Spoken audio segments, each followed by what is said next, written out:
Hello students, I'm Imanshu and I welcome you all on Hi Mentor. So students, in our previous class of acid, base and salts, we have discussed about the what are acids and base. We have also seen the reactions of acid and bases. And today we are going to discuss about the indicators. We have already seen a little bit about indicators in our previous class. Now we are going to discuss in detail about indicators along with neutralization reaction and dilution of acid and base. These are the topic which we are going to discuss today. So without wasting any time, let's get started.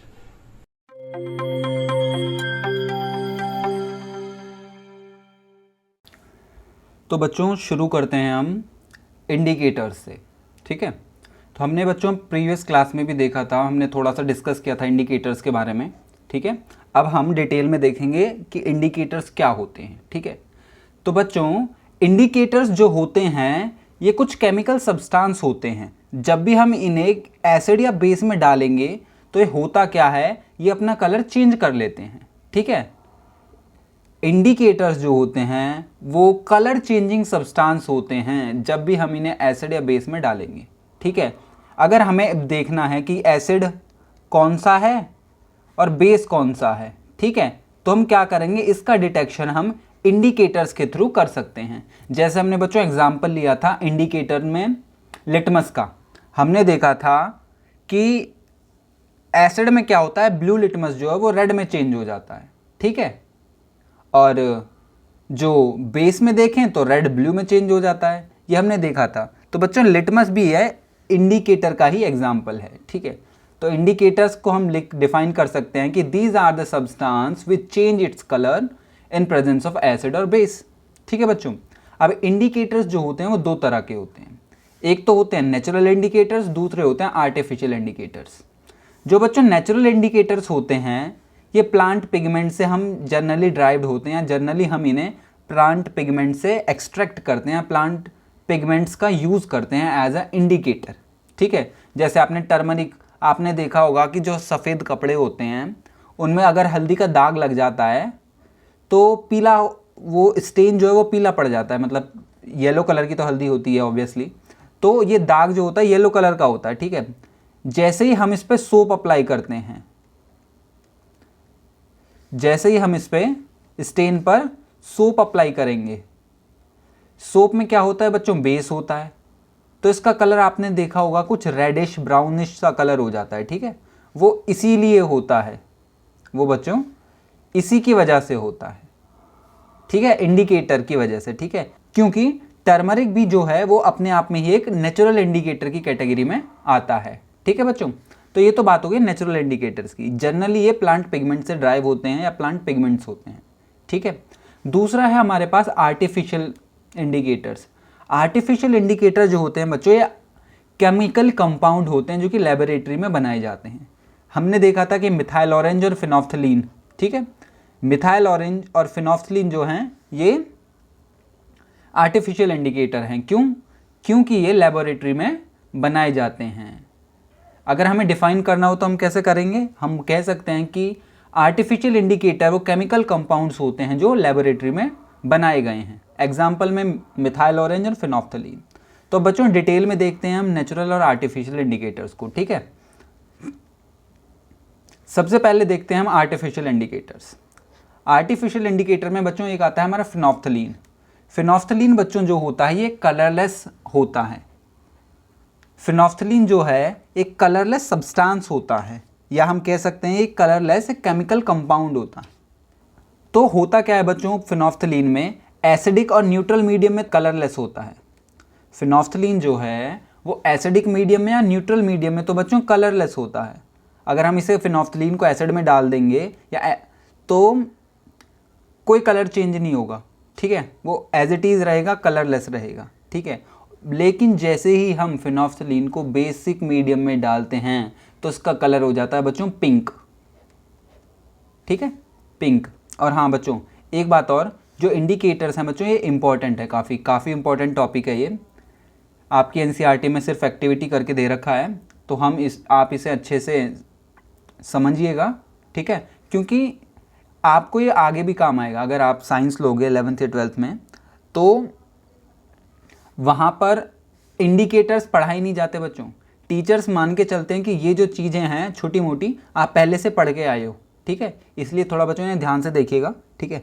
Phenolphthalein जो होता है बच्चों एक colourless compound होता है, colourless chemical compound होता है, या जो न्यूट्रल मीडियम में और एसिडिक मीडियम में तो कलरलेस होता है, ठीक है, लेकिन जैसे ही हम इसे बेसिक मीडियम में फिनोफ्थलीन को ऐड करेंगे तो ये जो है इसका कलर पिंक हो जाता है, ठीक है। ये बच्चों डायग्राम में भी दिखाया गया है कि एसिडिक मीडियम में और बेसिक मीडियम में ये कलरलेस है, ठीक है। तो ये तो होगी बच्चों फिनोफ्थलीन की बात। दूसरा है हमारे पास मिथाइल ऑरेंज। मिथाइल ऑरेंज भी बच्चों ये भी एक आर्टिफिशियल इंडिकेटर ही है, ये भी एक केमिकल कंपाउंड है जो कि ऑरेंज कलर का होता है, ठीक है। होता क्या है बच्चों, ये मिथाइल ऑरेंज जो है ये न्यूट्रल मीडियम में तो ऑरेंज कलर का होता है, ठीक है।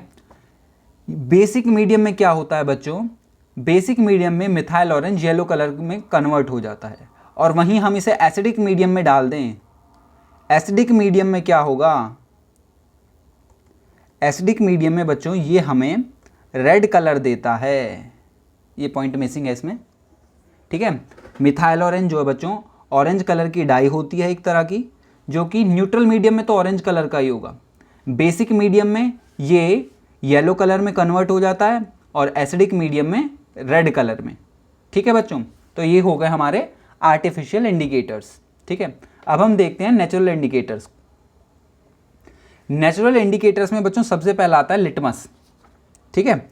लिटमस जो होता है बच्चों, ये लिटमस पर्पल कलर का सॉल्यूशन होता है या पर्पल कलर की डाई होती है जो कि लाइकेन से एक्सट्रैक्ट की जाती है, ठीक है बच्चों।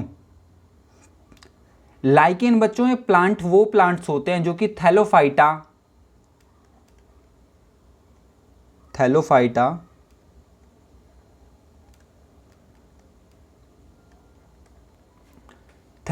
से बच्चों, इसमें जो थैलोफाइटा होता है ना, ये थैलोफाइटा का मतलब होता है थैलस लाइक ऑर्गेनाइजेशन, मतलब बॉडी जो होती है प्लांट की वो रूट शूट में डिफरेंशिएट नहीं होती, ठीक है। जैसे बच्चों ये प्लांट होता है, प्लांट में की रूट्स होती हैं, स्टेम्स होती हैं उसमें, ठीक है, लीव्स होती हैं। तो थैलोफाइटा में क्या होता है, बॉडी जो है रूट और शूट में डिफरेंशिएट होती ही नहीं है। जैसे एग्जांपल के लिए हम एल्गी ले लेते हैं बच्चों, एल्गी भी एक तरह का प्लांट है, लेकिन एल्गी में क्या होता है, आपने उसकी ना रूट देखी ना शूट देखी है, ठीक है। तो वो थैलोफाइटा डिवीजन में, थैलोफाइटा में आते हैं। तो लाइकेन भी उसी का एग्जाम्पल है, ठीक है। लिटमस जो है पर्पल कलर का एक डाई होती है, पर्पल कलर का सॉल्यूशन होता है जो लाइकेन से ऑब्टेन किया जाता है, ठीक है बच्चों। ये बच्चों एक लिटमस का सॉल्यूशन भी आता है। लिटमस सॉल्यूशन अगर आप लैब में गए होगे, अगर आपने एक्सपेरिमेंट भी किया होगा तो आपने लिटमस सॉल्यूशन देखा होगा कि पर्पल कलर का सॉल्यूशन होता है, ठीक है। जब हम इसे न्यूट्रल मीडियम में डालते हैं सॉल्यूशन को, तो ये बच्चों अपना कलर रिटेन रखता है, ठीक है। और जैसे ही हम इसे एसिडिक मीडियम में डालेंगे लिटमस को, तो ये बच्चों रेड हो जाता है, रेड कलर में, वो पर्पल से रेड कलर में कन्वर्ट हो जाता है। और वहीं हम इसे बेस में डाल दें तो बेस में ये क्या हो जाएगा, बेस में ये ब्लू कलर हमें प्रोवाइड करता है लिटमस, ठीक है।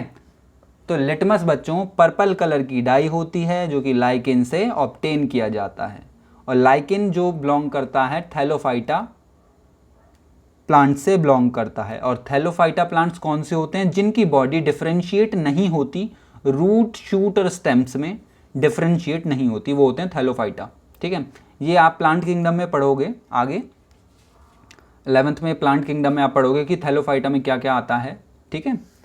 अब दूसरा है हमारे पास बच्चों नेचुरल इंडिकेटर में टर्मरिक। टर्मरिक जो होती है बच्चों येलो कलर का कंपाउंड होता है, आप सभी को पता है। जब हम बच्चों टर्मरिक को एसिडिक मीडियम में डालते हैं तो ये येलो कलर की होती है, जैसे हमने कपड़े का एग्जाम्पल लिया था, ठीक है। जैसे ही बच्चों ये बेस के कांटेक्ट में आती है टर्मरिक पे, जैसे हमने सोप अप्लाई किया या साबुन अप्लाई किया, तो ये अपना येलो कलर को रेडिश ब्राउन कलर में कन्वर्ट कर लेती है, ठीक है। तो ये भी एक तरह का नेचुरल इंडिकेटर है, ठीक है। करता क्या है, ये एसिडिक मीडियम में तो अपना येलो कलर रिटेन रखेगा, लेकिन बेसिक मीडियम में क्या करेगा, अपना कलर रेडिश ब्राउन में कन्वर्ट कर लेगा। ठीक है, रेड कैबेज भी बच्चों नेचुरल का ही एग्जाम्पल है। इसमें होता क्या है, रेड कैबेज भी अपना रेड कलर तो रिटेन रखेगा एसिडिक मीडियम में, और ये अपना कलर जो है चेंज कर लेता है बेसिक मीडियम में, रेड से ग्रीन में कन्वर्ट हो जाता है। ठीक है बच्चों, रेड कैबेज जो है एसिडिक मीडियम में तो रेड कलर अपना रिटेन रखेगा, ठीक है, और ये चेंज हो जाता है ग्रीन कलर में बेसिक मीडियम में। ठीक है बच्चों, तो ये हो गए हमारे नेचुरल इंडिकेटर्स, लिटमस, टर्मरिक और रेड कैबेज। ठीक है बच्चों, एक और आता है इसमें oil factory indicator. Oil factory का मतलब होता है बच्चों, इसका ऑयल फैक्ट्री मतलब स्मेल। ये वो इंडिकेटर्स होते हैं जो हम स्मेल करके पता लगा सकते हैं। जैसे अनियन हो गई, अनियन की एक अपनी स्मेल होती है, आप सभी को पता होगा। क्लोव ऑयल का मतलब है बच्चों लौंग, लौंग का तेल होता है क्लोव ऑयल, इसकी भी एक खुशबू होती है, स्मेल होती है इसकी भी एक। और ये वेनिला। ठीक है, अब ये क्या करते हैं बच्चों, ये भी एक नेचुरल इंडिकेटर ही है, लेकिन यहाँ पे क्या होता है, ये हम स्मेल से पता लगाते हैं कि कौन सा एसिड है और कौन सा बेस। ठीक है, वेनिला की बच्चों, वेनिला एक्सट्रैक्ट जो होता है ये वेनिला से निकाला जाता है, इसकी अपनी एक अच्छी खुशबू होती है, लेकिन जब हम इस वेनिला एक्सट्रैक्ट को एसिड में डालेंगे, ये बच्चों यहाँ एसिड कर लीजिए, सॉरी बेस, ये बच्चों ये बेस होगा। ठीक है, जब बच्चों हम वेनिला एक्सट्रैक्ट को बेस में डालेंगे तो क्या होता है, उसकी स्मेल जो होती है वो सप्रेस हो जाती है। ठीक है, जब वेनिला एक्सट्रैक्ट को, अगर हम मान लीजिए वेनिला एक्सट्रैक्ट में हमने कोई बेस डाल दिया तो उसमें जो स्मेल आ रही थी पहले वो सप्रेस हो जाएगी, तो हमें पता लग जाएगा कि वो बेस है। ठीक है, और वहीं जब हम एसिड को वेनिला एक्सट्रैक्ट में डाल देते हैं तो ये इसकी स्मेल जो होती है वो सप्रेस नहीं होती। ठीक है, ये है बच्चों ऑयल फैक्ट्री इंडिकेटर। ठीक है, जब हम इसे बेस में डालेंगे तो इसकी स्मेल सप्रेस हो जाएगी, और जब हम इसे एसिड में डालेंगे तो इसकी स्मेल सप्रेस नहीं होगी।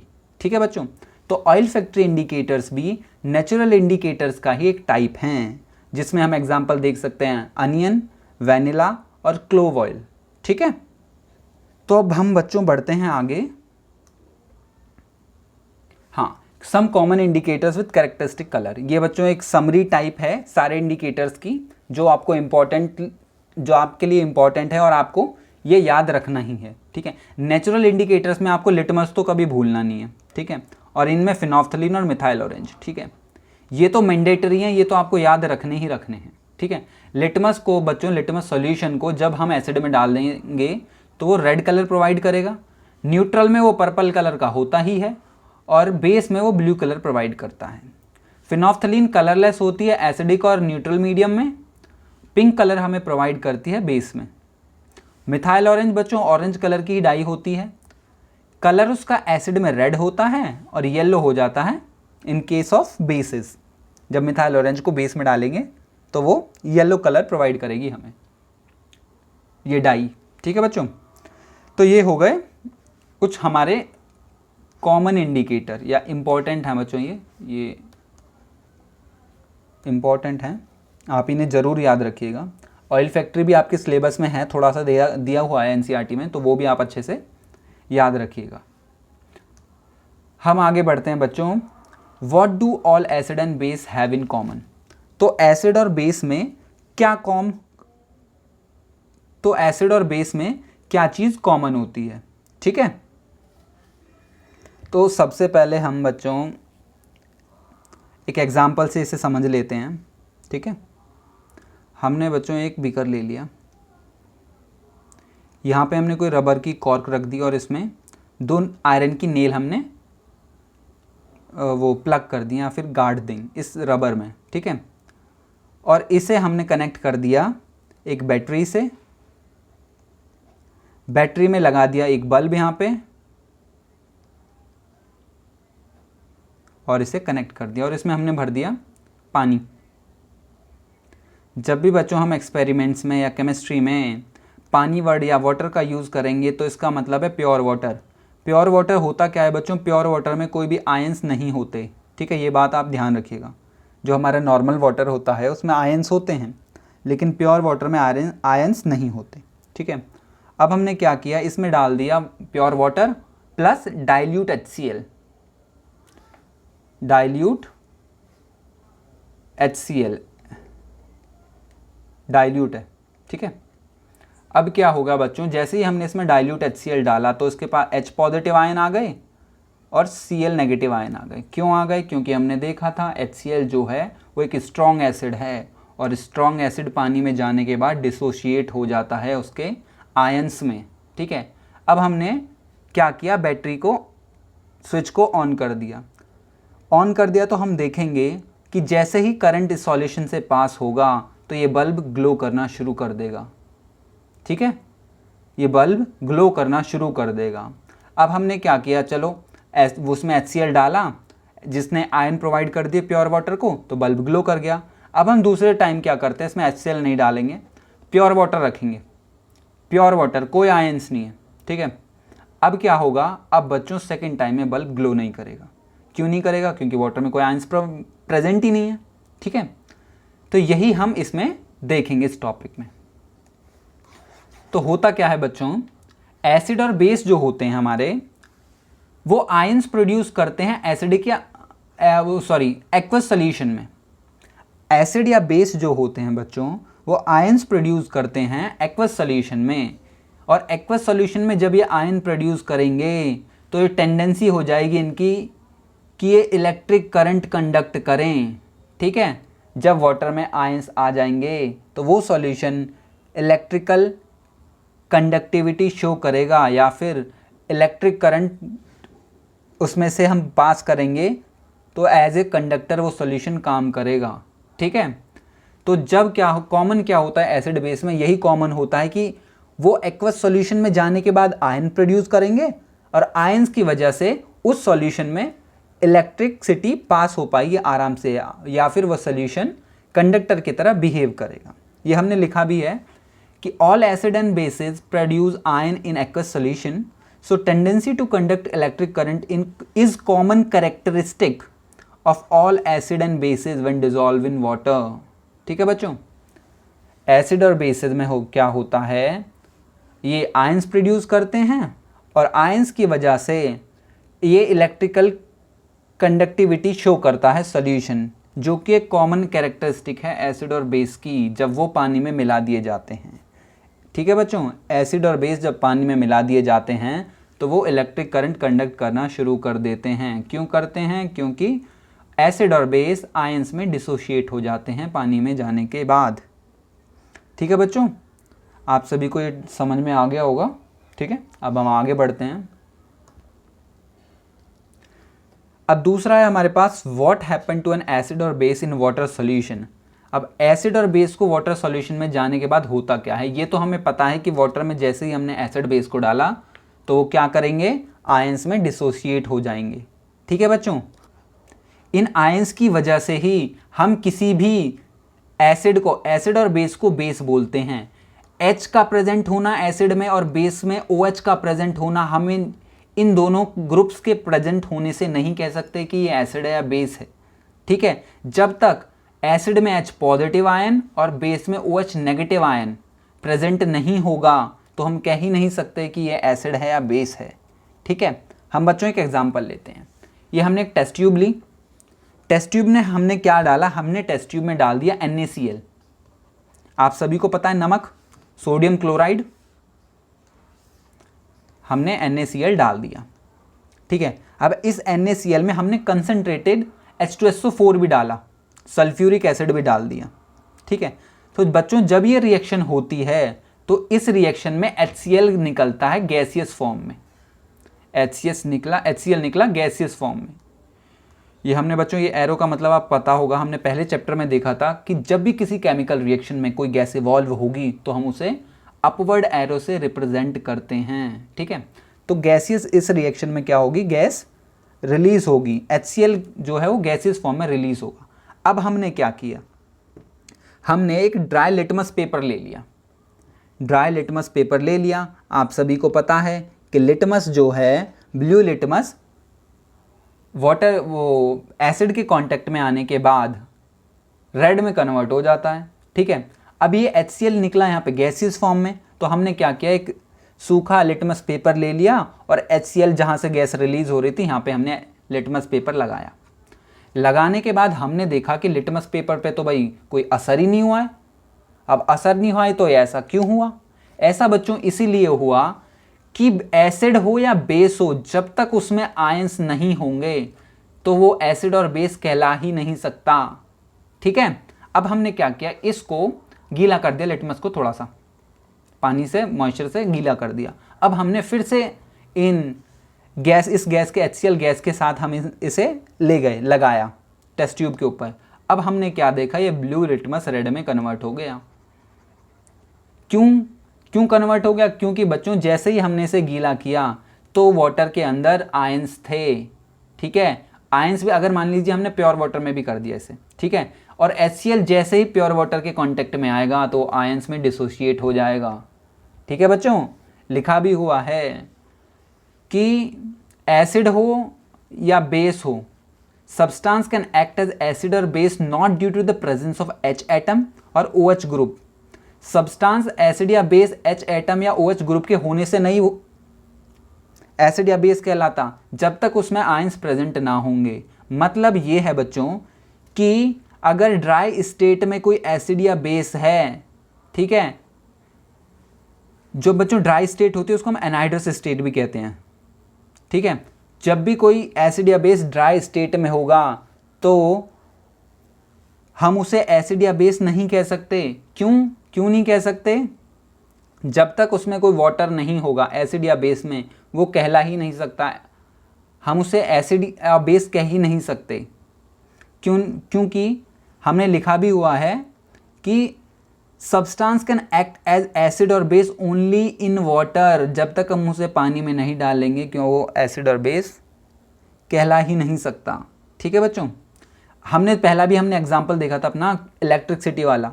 अगर हम प्योर वाटर में डाल देते हैं अपने दोनों आयरन नेल को और बैटरी को ऑन करते हैं तो वो इलेक्ट्रिसिटी कंडक्ट नहीं करता। क्यों नहीं करता? क्योंकि उनमें आयंस नहीं होते।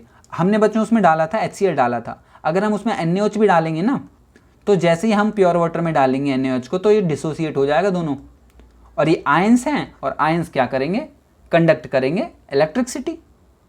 ठीक है, कंडक्टिविटी शो करेंगे, तो हम उन्हें एसिड या बेस कह सकते हैं। हमने देखा भी है कि जैसे हम NaOH को पानी में डालेंगे तो सोडियम पॉजिटिव और OH नेगेटिव रिलीज हो जाएगा, मतलब डिसोसिएट हो जाएगा। अगर वहीं हम HCl को डालेंगे वाटर में तो वो H3O पॉजिटिव और Cl नेगेटिव में डिसोसिएट हो जाएगा। ठीक है बच्चों, हाँ, जो बेसेस वाटर में सॉल्युबल होते हैं उनको बच्चों में एल्कली बोलते हैं। जो बेसेस वाटर में सॉल्युबल होते हैं उनको हम एल्कली बोलते हैं। ठीक है, ये आप ध्यान रखिएगा। ठीक है बच्चों, आगे बढ़ते हैं अब हम। न्यूट्रलाइजेशन रिएक्शन, ये आप सभी को बच्चों पता होगा कि जब एसिड और बेस आपस में रिएक्ट करते हैं तो वो सॉल्ट और वाटर बनाते हैं। ठीक है, नहीं पता तो अब सुन लीजिए। ठीक है, जब न्यूट्रलाइज रिएक्शन में जब दोनों एसिड और बेस आपस में रिएक्ट करेंगे तो वो सॉल्ट और वाटर बनाएंगे। जैसे हमने एग्जांपल लिया HCl और NaOH का। ठीक है, HCl NaOH के साथ जब रिएक्ट करेगा तो वो नमक NaCl और वाटर बनाएगा। ठीक है, ये तो बच्चों कॉमन सी बात हो गई। ठीक है, अब बढ़ते हैं आगे कि न्यूट्रलाइजेशन रिएक्शन की क्या क्या एग्जांपल्स हैं या फिर एप्लीकेशंस क्या क्या हैं। हमारे स्टमक में बच्चों कभी कभी क्या होने लगता है कि आपने सुना होगा कि बहुत से लोगों को एसिडिटी होती है। एसिडिटी होती है मतलब पेट में क्या होता है, HCl की कंसंट्रेशन बढ़ जाती है, HCl ज़्यादा बनने लगता है। ठीक है, तो ये बच्चों इसे गैस में समझने लगना। ठीक है, ये मैं समझाने के लिए इंक्रीज का साइन बना दिया मैंने कि स्टमक में एसिड बनना ज़्यादा बन गया। ठीक है, तो हम क्या करेंगे, हम क्या करते हैं जब एसिडिटी होने लगती है तो हम क्या इनो लेंगे या फिर हम डाइजीन लेंगे। ठीक है, वो क्या करता है, हमें रिलीफ प्रोवाइड करता है एसिडिटी में, मतलब सप्रेस कर देता है एसिडिटी को, ऐसे समझ लीजिए। ठीक है, तो ऐसा बच्चों होता किस लिए, जो हमारे एंटासिड्स होते हैं या इनो हमारा हो गया या डाइजीन हो गया, इनके अंदर कुछ केमिकल्स होते हैं जो बेसिस नेचर के होते हैं, जैसे ये मैग्नीशियम हाइड्रोक्साइड और एल्यूमिनियम हाइड्रोक्साइड। ठीक है, मैग्नीशियम हाइड्रोक्साइड को बच्चों मिल्क ऑफ मैग्नीशिया भी कहते हैं। ठीक है, ये क्या करते हैं बच्चों, ये रिएक्ट कर जाते हैं HCl के साथ और सॉल्ट और वाटर बना देते हैं। ठीक है, ये मैग्नीशियम क्लोराइड बना देगा और वाटर निकाल देगा। हमने अभी देखा था कि जब भी हम एसिड और बेस आपस में रिएक्ट करेंगे तो सॉल्ट और वाटर बन जाएंगे, तो वो एसिड और बेस दोनों का इफेक्ट जो है वो न्यूट्रलाइज हो गया। इसीलिए हम बच्चों क्या करते हैं, एसिडिटी में इन बेसेस को लेते हैं या फिर इनो या डाइजीन लेते हैं। एक और होता है बच्चों इसमें एंटासिड में, इनको हम बच्चों एंटासिड बोलते हैं। ठीक है, वो बेसेस जो एसिडिटी को सप्रेस करते हैं उनको हम एंटासिड्स बोलते हैं। ठीक है, इसमें एक और होता है सोडियम बाइकार्बोनेट, जो हमारे खाने वाला सोडा होता है ना बच्चों, वो भी एक एंटासिड की तरह एक्ट करता है। लेकिन इसमें एक बात आप ध्यान रखना, अगर आपको एसिडिटी हुई तो इसकी कंसंट्रेशन बच्चों से थोड़ा सा ही लेते हैं। ठीक है, अगर आपने इसे बाय चांस गलती से ज़्यादा ले लिया तो HCl को ये पूरी तरह से ही ख़त्म कर देगा, मतलब। ठीक है, HCl जितना बनाए पूरा फिनिश। अब क्या करेगी आपकी बॉडी, उसके रिएक्ट में ज़्यादा HCl बनाना शुरू कर देगी, जिसकी वजह से आपको एसिडिटी और ज़्यादा होगी। ठीक है, तो ये कम मात्रा में लिया जाता है। ठीक है, खाने वाला सोडा। दूसरा अगर हम देखें बच्चों, बी, मधुमक्खी या आंट, इन जब भी ये काटती है या इनका जो डंक होता है बच्चों, स्टिंग जो होता है इनका, जब भी ये किसी को काटती है तो ये फॉर्मिक एसिड इंजेक्ट कर देती है बॉडी में। अब क्या करता है, इसका जो पॉइजनस इफेक्ट होता है बच्चों, जब इरिटेशन होने लगती है, उसमें स्वेलिंग, इन्फ्लेमेशन भी हो जाती है, तो हम क्या करते हैं, तो फॉर्मिक एसिड जो है ये बच्चों एसिडिक नेचर का है, तो हम क्या करेंगे, अगर हम इस पर बेस अप्लाई करें, सोप लगा लें, तो ये फॉर्मिक एसिड क्या करेगा, न्यूट्रलाइज हो जाएगा। ठीक है, तो इसका पॉइजनस इफेक्ट खत्म हो जाएगा। ठीक है, हाँ, वास्प, जो बच्चों वास्प्स होते हैं, इनका जो स्टिंग होता है ये अल्कली नेचर का होता है। ठीक है, इसके पॉइजनस को रिड्यूस करने के लिए हम वीक एसिड्स का यूज़ करते हैं। वीक एसिड मतलब ये एसिटिक एसिड बच्चों, सिरका, विनेगर। ठीक है, जो वास्प का स्टिंग होता है ये अल्कली नेचर का होता है, तो इसके पॉइजनस इफेक्ट को रिड्यूस करने के लिए हम एसिटिक एसिड का यूज़ करते हैं। ठीक है, ये आप ध्यान रखिएगा। अब देखते हैं हम बच्चों डाइल्यूशन ऑफ एसिड और बेस। एसिड और बेस को कैसे डाइल्यूट किया जाए। ठीक है, इसमें क्या होता है बच्चों, हमारा जो एसिड होते हैं जो कंसंट्रेटेड होते हैं, उनमें बच्चों आयंस नहीं होते। ठीक है, अगर मैं कंसंट्रेटेड HCl ले लूँ, अभी हमने देखा था कि गैसेस फॉर्म में HCl था, तो उसने क्या किया, ये लिटमस का कलर इसने चेंज ही नहीं किया। ठीक है, चेंज क्यों नहीं किया, क्योंकि इसमें आयंस नहीं थे। ठीक है, तो इनको डिसोसिएट करने के लिए HCl को, या इनको एक्चुअली में एसिड और बेस की तरह बिहेव कराने के लिए इनका डाइल्यूशन ज़रूरी है। ठीक है, जब हमने उसको स्ट्रिप को लिटमस की गीला कर लिया और गैस के साथ ले गए तो उसने अपना कलर चेंज कर लिया, ब्लू लिटमस रेड में कन्वर्ट हो गया। ठीक है बच्चों, तो यही है डाइल्यूशन। डाइल्यूशन का मतलब है कि एसिड और बेस में पानी का मिलाना, जिसकी वजह से एसिड और बेस की कंसंट्रेशन घट जाएगी। यही लिखा हुआ है डेफिनेशन में। ठीक है, कि डाइल्यूशन का मतलब है एसिड या बेस में पानी का मिलाना, जिसकी वजह से एसिड और बेस की कंसंट्रेशन घट जाती है और उसमें क्या होता है, आयंस बन जाते हैं। आयंस की मोबिलिटी जो होती है वो बढ़ जाती है। ठीक है, जिससे आयंस मूव कर पाएं। ठीक है, तो जो बच्चों हम डाइल्यूशन करते हैं ये एक्सोथर्मिक नेचर का रिएक्शन होता है। ठीक है, एक्सोथर्मिक, जब हम भी एसिड में हम पानी मिलाएंगे, लेकिन बच्चों एसिड में पानी मिलाना नहीं चाहिए, मैंने ऐसे बोल दिया उल्टा। ठीक है, ये एक्सोथर्मिक नेचर का होता है। ठीक है, आप एसिड में कभी पानी मिला के देखने भी मत लगना, क्योंकि बच्चों ये रिएक्शन जो होती है हाईली एक्सोथर्मिक होती है। इसमें होता क्या है बच्चों, ये रिएक्शन बड़ी रैपिडली होती है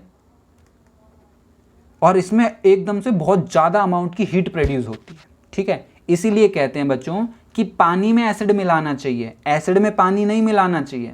ठीक है, और पानी में भी जब आप एसिड मिलाओ तो धीरे धीरे एसिड मिलाओ और उसे स्टिर करते रहो, घुमाते रहो।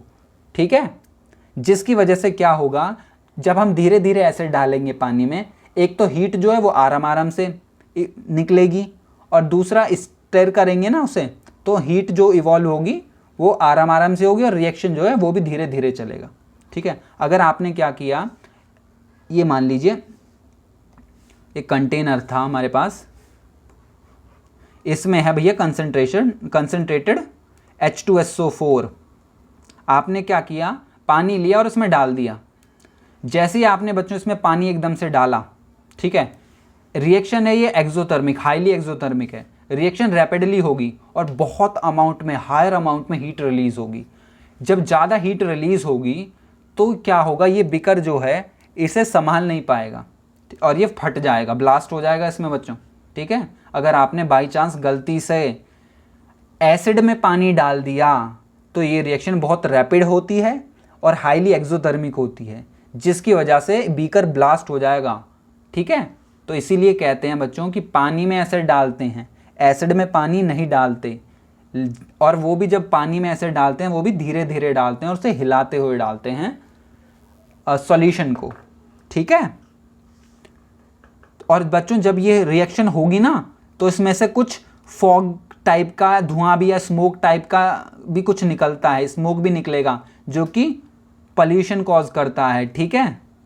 जब ये अगर ऐसे हो जाता है बाई चांस तो ये पॉल्यूशन कॉज करता है, ठीक है।